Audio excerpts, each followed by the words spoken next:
So ഈ 5 foreign പ്ലേയേഴ്സിൽ എനിക്ക് ആകെ കൂടി പറയണമെന്ന് തോന്നിയിട്ടുള്ള ഒരു ഫോറിൻ പ്ലെയർ എന്ന് പറയുന്നത് ബ്ലാസ്റ്റേഴ്സ് ആദ്യം സൈൻ ചെയ്ത മാർലോൺ എന്ന് പറഞ്ഞ പ്ലെയർ ആണ്. അതായത് പ്രീമിയർ ലീഗ് ക്ലബ്ബുമായിട്ടുള്ള ഒരു കണക്ഷൻ, അങ്ങനെ ഒരു പരിപാടി. അപ്പോൾ അതിലേക്കൊക്കെ നമുക്ക് പോവാം. ഒട്ടും കാര്യം ഉണ്ടാവില്ല എന്ന് വിചാരിച്ചൊരു സീസണിൽ നിന്ന് എന്തെങ്കിലുമൊക്കെ കാണാലോ എന്ന രീതിക്ക് ഇപ്പൊ എത്തിയിട്ടുണ്ട്. കാരണം ഓൾ ഇന്ത്യ ഫുട്ബോൾ സ്ക്വാഡ് വെച്ചിട്ടുള്ള ഒരു ലീഗ് കാണണല്ലോ എന്ന് ആലോചിച്ചിരുന്ന ടൈമിൽ നിന്ന് ഇപ്പൊ ഒരു ISL ആ ഒരു രീതിയിലേക്ക് ഇപ്പൊ എത്തിച്ചിട്ടുണ്ട്. അതുപോലെ ബ്ലാസ്റ്റേഴ്സ് ഇപ്പോൾ സലാഹുദ്ദീൻ അദാൻ എന്ന് പറഞ്ഞ ഒരു മലയാളി പ്ലെയറിനെ കൂടി സൈൻ ചെയ്തിട്ടുണ്ട്. മൂപ്പരാളുടെ കണക്ഷൻ എന്ന് പറയുമ്പോൾ നമുക്ക് കുറച്ച് കണ്ണീന്ന് വെള്ളം വരുന്ന ഒരു കണക്ഷനാണ്. കാരണം കേരള ബ്ലാസ്റ്റേഴ്സ് ഫാൻസ് എന്തുവാണ് ഈ പിള്ളേരുടെ അടുത്താണ് നമ്മൾ പോയി തോക്കണേ എന്ന രീതിക്ക് പറഞ്ഞൊരു ടൈമില് ബ്ലാസ്റ്റേഴ്സിനെ ആ ഒരു സിറ്റുവേഷനിലേക്ക് കൊണ്ടുപോയ ഒരു പ്ലെയർ കൂടിയാണ് ഈ ഒരു താരം. അതുപോലെ ബ്ലാസ്റ്റേഴ്സിന്റെ റിസർവ് ടീമിലും കൂടിയും ഈ ഒരു പ്ലെയർ ഉണ്ടായിരുന്നു എന്ന കാര്യമാണ് ഏറ്റവും അടിപൊളി. എവിടെ നിന്നിരുന്ന നമ്മളാ ഹോട്ട്സ്റ്റാർ, ജിയോ ഹോട്ട്സ്റ്റാർ, അങ്ങനെ സ്റ്റാർ സ്പോർട്സ്, അങ്ങനെ നിന്നിരുന്ന നമ്മളിപ്പോ ഏറ്റവും അവസാനം പോയിട്ട് ഫാൻ കോഡിലെത്തി. ഇപ്പൊ നമ്മുടെ ആദ്യത്തെ കേസ് എന്ന് പറയുന്നത് ഫാൻ കോഡാണ്. നമ്മുടെ ഇന്ത്യൻ നാഷണൽ ടീമിന്റെ മാച്ചസും കാര്യങ്ങളെല്ലാം നമ്മുടെ ഇവിടെ ടെലികാസ്റ്റ് ചെയ്ത് തരുന്ന ഒരു ടീമാണ് ഫാൻ കോഡ്. അങ്ങനെ കുറെ ടൈമിന് ശേഷം നിലവിൽ നമ്മുടെ ഇന്ത്യൻ സൂപ്പർ ലീഗിന്റെ ടെലികാസ്റ്റ് നടത്താനായിട്ട് പോകുന്നത് ഫാൻ കോഡിലാണെന്ന കാര്യം നിലവിൽ ഒഫീഷ്യൽ ആയിട്ടുണ്ട്. ഫാൻ കോഡ് ആയിരിക്കും ഈ സീസണിൽ നമ്മുടെ ഇന്ത്യൻ സൂപ്പർ ലീഗ് ടെലികാസ്റ്റ് ചെയ്യാൻ പോകുന്നത്. അങ്ങനെ പറയുമ്പോഴും നമുക്ക് TV-യിൽ അങ്ങനെ ഈ മാച്ചസ് കാണാം. അതിനൊരു ഉത്തരമില്ല. കാരണം നിലവിൽ ഫാൻ കോഡ് അതിന് വേണ്ടിയിട്ടുള്ളൊരു ഉത്തരം സെർച്ച് ചെയ്തുകൊണ്ടിരിക്കുകയാണ്. സംഭവം സത്യം പറഞ്ഞ ഫാൻ കോഡിന്റെ മൊബൈലിൽ അല്ലെങ്കിൽ ഈ സ്ട്രീമിംഗ് പ്ലാറ്റ്ഫോമിൽ സ്ട്രീം ചെയ്യാനുള്ള റൈറ്റ്സ് മാത്രമേ ഉള്ളൂ. അതായത് ആ പ്ലാറ്റ്ഫോം മാത്രമേ അവർക്കുള്ളൂ. അപ്പോൾ ഇനി ടെലിവിഷനിലേക്ക് എത്തിക്കണമെങ്കിൽ അതിന്റെ റൈറ്റ്സ് ഉള്ള ആൾക്കാരെ കണ്ടുപിടിക്കണം. അപ്പോൾ മിക്കതും സോണി ആവുമെന്നല്ലാണ് പറയണേ. ഹോട്ട്സ്റ്റാറിനെ എല്ലാം മറികടന്നുകൊണ്ടാണ് ഫാൻ കോഡ് ഈ ഒരു റൈറ്റ്സ് വാങ്ങിയത്ര.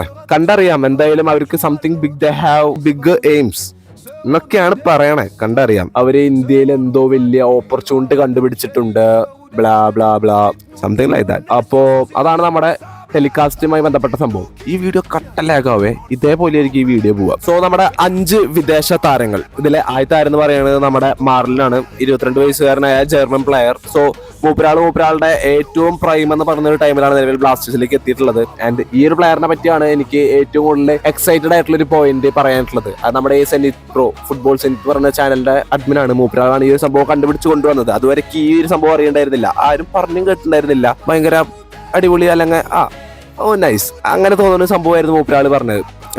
ആ ഒരു സംഭവം പറയാം, അത് ഏറ്റവും അവസാനം പറയാം. നമ്മുടെ മലയാളി പ്ലെയർ എന്ന് പറഞ്ഞില്ലേ, ആളുടെ കേസും പറഞ്ഞിട്ട് അവസാനം പറയാം. സോ ഈ 22 വയസ്സുകാരനായ പ്ലെയർ, ഈ പ്ലെയറിന് ശേഷം കേരള ബ്ലാസ്റ്റേഴ്സ് സൈൻ ചെയ്തത് കെർവിൻ യോക്ക് എന്ന് പറയുന്ന ഫ്രാൻസ് പ്ലെയറിനെയാണ്. ഭയങ്കര ഫിസിക്കൽ ആയിട്ടുള്ള ഒരു പ്ലെയർ ആണ്. അതായത് നമ്മുടെ പെപ്രയുടെ ഒരു ഫിസിക്കും അതുപോലെ നോവാസദോയുടെ ആ ഒരു വിങ്ങിലെ എബിലിറ്റീസും കിട്ടിയിട്ടുള്ള ഒരു പ്ലെയർ ആണ്. പിന്നെ അത്രയും സെൽഫിഷ് ആയിട്ടുള്ള പ്ലെയർ അല്ല. അതായത് മൂപ്പരാളുടെ സ്റ്റൈൽ എങ്ങനെയാണെന്ന് വെച്ച് കഴിഞ്ഞാൽ വിങ്ങിലൂടെ പോയി ഒന്നെങ്കിൽ ഒരു ഓവർ ഹെഡ് ബോളോ അല്ലെങ്കിൽ അടുത്ത വിങ് സ്വിച്ച് ചെയ്യുക, അങ്ങനെ ഒരു പരിപാടിയാണ് മൂപ്പരാളുടെ മെയിൻ. നമ്മുടെ അടുത്ത ഫോറിൻ പ്ലെയർ എന്ന് പറയുന്നത് മാർട്ടിയാസ് ഹെർണാണ്ടസ് ആണ്. സ്പാനിഷ് താരമാണ്. മൂപ്പരാള് ലേറ്റസ്റ്റ് ആയിട്ട് നമ്മുടെ ഇന്ത്യയിൽ, അതും കേരളത്തിൽ ഗോകുലം കേരള FC-യിലാണ് കളിച്ചത്. അത്ര വലിയ മാച്ച് ഒന്നും കളിച്ചിട്ടില്ല. അദ്ദേഹം മോഹൻ ബഗാനെതിരെ കളിച്ചിട്ടുണ്ട്. അതുപോലെ അതും ഗോകുലം കേരളയിലുള്ള ടൈമിൽ അങ്ങനെ ഇന്ത്യൻ എക്സ്പീരിയൻസ് ആയിട്ടുള്ള പ്ലെയർ ആണ്. ഇപ്പോൾ നിലവിൽ കേരള ബ്ലാസ്റ്റേഴ്സ് മൂപ്പരാളെ ചൂടി ഒരു പെർഫെക്റ്റ് DMF ആണ്. അതാണ് പറയാനുള്ള ഒരു കീ പോയിന്റ് മൂപ്പരാളെ പറ്റിയിട്ട്. നമ്മൾ കുറെ കാലം ഈ ഒരു DMF-ന് വേണ്ടിയിട്ട് നമ്മൾ പറയുന്നത്, അതും ഒരു ഫോറിൻ DMF-നെ. ഇപ്പോഴാണ് നമുക്കത് കിട്ടണേ. അപ്പോൾ നമ്മുടെ അടുത്ത സ്പാനിഷ് താരം എന്ന് പറയുന്നത് വിക്ടർ ബർത്തോമിയാണ്. മൂപ്പരാളുടെ കേസിലേക്ക് കടക്കുമ്പോൾ മൂപ്പരാൾക്ക് 33 വയസ്സാണ് പ്രായം. മൂപ്പരാൾ വരുന്നത് ജിംനാസ്റ്റിക് എന്ന് പറയുന്ന ക്ലബിന്റെ അക്കാദമിയിലൂടെയാണ് അദ്ദേഹം വളർന്നു വന്നത്. അതുപോലെ 2024-25 സീസണിലെ കോങ്കോ FC കപ്പും അതുപോലെ ഷീൽഡും, സീനിയർ ഷീൽഡും നേടിക്കൊണ്ടാണ് മൂപ്പരാൾ ബ്ലാസ്റ്റേഴ്സിലോട്ട് എത്തുന്നത്. അതുപോലെ മൂപ്പരാള് അത്യാവശ്യം കിടുവാണ്, പൊളിയാണ്, അടിപൊളിയാണ്, ക്ലിനിക്കൽ സ്ട്രൈക്കറാണ്, ഫിസിക്കലായിട്ട് കളിക്കുന്ന പ്ലെയർ ആണ്, അങ്ങനെയെല്ലാം ആണ്. സോ നമ്മൾ ബ്ലാസ്റ്റേഴ്സ് അവസാനമായിട്ട് നമ്മുടെ ടീമിലോട്ട് കൊണ്ടുവന്ന ഒരു പ്ലെയർ, നമ്മുടെ സെന്റർ ബാക്ക് താരം ഒമർ ബാ, ഒരു ആഫ്രിക്ക താരമാണ്. കിടുവായിരിക്കും മൂപ്പരാൾ ഇവിടെ. അങ്ങനെ മുമ്പ് കിടുവെന്ന് പറഞ്ഞ പ്ലെയറാണ് നമ്മുടെ കോസ്റ്റിംഗോനി. അന്ന് കണ്ട അപരാധത്തിന് ഒരു കയ്യും കണക്കൂല. അന്ന് എന്തൊക്കെ ഹൈപ്പായിരുന്നു. ഈ മച്ചാന് നമുക്കൊരു ഹൈപ്പും കൊടുക്കണ്ട, മച്ചാൻ എന്താന്ന് വെച്ചാൽ കാട്ടട്ടെ. മൂപ്പരാളെ പറ്റിയിട്ട് കുറെ പോസിറ്റീവ് കേൾക്കുന്നുണ്ട്. അതായത് അത്യാവശ്യം ലീഡർഷിപ്പ് ക്വാളിറ്റി ഉള്ള ഒരു പ്ലെയർ ആണ്. 31 വയസ്സാണ് മൂപ്പരാളുടെ പ്രായം. എക്സ്പീരിയൻസ്ഡ് ആണ്. നമ്മൾ അറ്റാക്കിങ്ങിലാണെങ്കിലും ഡിഫൻസിലാണെങ്കിലും അത്യാവശ്യം സെറ്റ് ആയിരിക്കും മൂപ്പരാൾ വന്നു കഴിഞ്ഞാൽ. സോ നമ്മുടെ ഫോറിൻ പ്ലേയേഴ്സിന്റെ കേസും കാര്യങ്ങളെല്ലാം നമ്മൾ പറഞ്ഞു കഴിഞ്ഞു.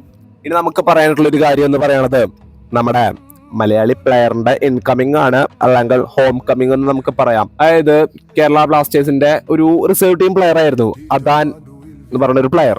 അപ്പോൾ മൂപ്പരാളിനെ കേരള ബ്ലാസ്റ്റേഴ്സിന്റെ റിസർവ് ടീമിൽ നിന്ന് നമ്മുടെ മോഹൻ ബഗാൻ പ്ലെയർ ആണല്ലോ ഇവൻ എന്ന് പറഞ്ഞിട്ട് തൂക്കിക്കൊണ്ടുപോയിട്ട് നമ്മുടെ കലിംഗ സൂപ്പർ കപ്പില് നമ്മൾ കളിച്ചു. ആരായിട്ട്? മോഹൻ ബഗാൻ സൂപ്പർ ജയൻസിന്റെ ഇന്ത്യൻ സ്ക്വാഡായിട്ട് നമ്മൾ കളിച്ചു. 2-1 നമ്മൾ പൊട്ടിപ്പോന്നു. 2-1 1-0 എന്നൊരു ഡൗട്ട് ഉണ്ട്. നമ്മൾ പൊട്ടിപ്പോന്നു. അതും ഈ അദാൻ എന്ന് പറയുന്ന പ്ലെയർ, സഹൽ അബ്ദുൾ സമദ്, ഇവരുടെയൊക്കെ ഒരു കോംബോയില് കേരള ബ്ലാസ്റ്റേഴ്സ് അന്ന് വെള്ളം കുടിച്ചു. അതും കേരള ബ്ലാസ്റ്റേഴ്സ് നമ്മുടെ ISLന്റെ മെയിൻ സ്കോറായിട്ട് പോയിട്ട്. അപ്പോ നമ്മുടെ പ്ലെയറിനെ അവർക്ക് കൊടുത്ത് അവിടെ നമ്മൾ വട്ടം കളിച്ച് തോറ്റ് തുഞ്ഞമ്പാടി ഇങ്ങോട്ട് വന്നിട്ട് നമ്മൾ വീണ്ടും ആ പ്ലെയറിനെ അങ്ങോട്ട് തിരിച്ചു വാങ്ങി. അപ്പൊ അങ്ങനെ നമ്മുടെ അദാൻ നമ്മുടെ കേരള ബ്ലാസ്റ്റേഴ്സിലേക്ക് തിരിച്ചു വന്നിരിക്കുന്നു. Welcome brother. അപ്പോ മൂപ്പരാൾ ഒരു വിങ്ങറാണ്, അടിപൊളിയാണ്. അതായത് ഏത് വിങ്ങിൽ വേണം കളിക്കാൻ പറ്റുന്ന ഒരു പ്ലെയർ ആണ്. പിന്നെ നമ്മുടെ ലാലിയൻ സുവാല ചാങ്തയുടെ ഒരു type of typical Lallianzuala Chhangte model player ആണെന്നെല്ലാം പറയുന്നുണ്ട്. പിന്നെ മൂപ്പരാളിനെ അങ്ങനെ ശ്രദ്ധിച്ചിട്ടില്ല ആളുടെ പ്ലേയിങ് സ്റ്റൈലും കാര്യങ്ങളൊന്നും. അപ്പൊ നമുക്ക് ഇനി ബ്ലാസ്റ്റേഴ്സിൽ വന്നിട്ട് മൂപ്പരാളുടെ പ്ലേയിങ് സ്റ്റൈലും കാര്യങ്ങളെല്ലാം കാണാം. അപ്പോ ഇതാണ് കേരള ബ്ലാസ്റ്റേഴ്സും അതുപോലെ ഈ ഒരു അതാണ് പറയുന്നത് കേരള ബ്ലാസ്റ്റേഴ്സിന്റെ പുതിയൊരു സൈനിങ്ങുമായി ബന്ധപ്പെട്ട ഒരു സ്റ്റോറി. ഓക്കെ, ഇനി ഇവിടെ നമുക്ക് സ്റ്റോറികൾ സൃഷ്ടിക്കാം. ഇനി നമ്മുടെ ഞാൻ ഇത്രയും നേരം പറയാൻ വെയിറ്റ് ചെയ്തിരുന്ന ആ ഒരു പോയിന്റ്, നമ്മുടെ 22 വയസ്സുകാരനായ ജർമ്മൻ പ്ലെയർ മാർലന്റെ ഒരു സംഭവം. 2020 നമ്മുടെ വൂൾവ്സ് പ്രീമിയർ ലീഗ് ക്ലബായ നമ്മുടെ വൂൾവ്സ് മൂപ്പരാളെ ടീമിലേക്ക് എത്തിക്കാനായിട്ടുള്ള ഒരു ശ്രമം നടത്തി. ആ ടൈമിൽ കുറെ പ്രശ്നങ്ങളും കാര്യങ്ങളെല്ലാം വന്നിട്ട് നമ്മുടെ ഈ ഒരു ഏജന്റ് കേസും കാര്യങ്ങളൊക്കെ ആയിട്ട് മൂപ്പരാൾക്ക് വൂൾവ്സിലേക്ക് എത്താൻ പറ്റിയില്ല. എന്നിട്ട് നമ്മുടെ വൂൾവ്സ് ഈ പ്ലെയറിനെ ടീമിലേക്ക് എത്തിക്കാനായിട്ട് വീണ്ടും ശ്രമിച്ചു. പിന്നെ അവരത് ഡ്രോപ്പ് ചെയ്തു. അങ്ങനെ എന്തൊക്കെയാണേ. അപ്പോ പ്രീമിയർ ലീഗ് ക്ലബിലേക്ക് പോകേണ്ട ഒരു പ്ലെയർ ആയിരുന്നു നമ്മുടെ ഈ ഒരു മാർലൻ എന്ന് പറഞ്ഞ ഒരു പ്ലെയർ.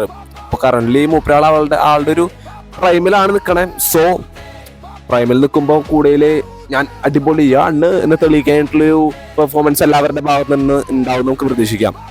അപ്പോൾ എന്തായാലും ഈ വീഡിയോ ബന്ധപ്പെട്ട നിങ്ങളുടെ അഭിപ്രായം കമന്റ് ചെയ്യുക. കുറെ ചവറ് പോലത്തെ സംഭവങ്ങൾ നമ്മൾ ഈ വീഡിയോയിൽ ഇട്ടിട്ടുണ്ട്.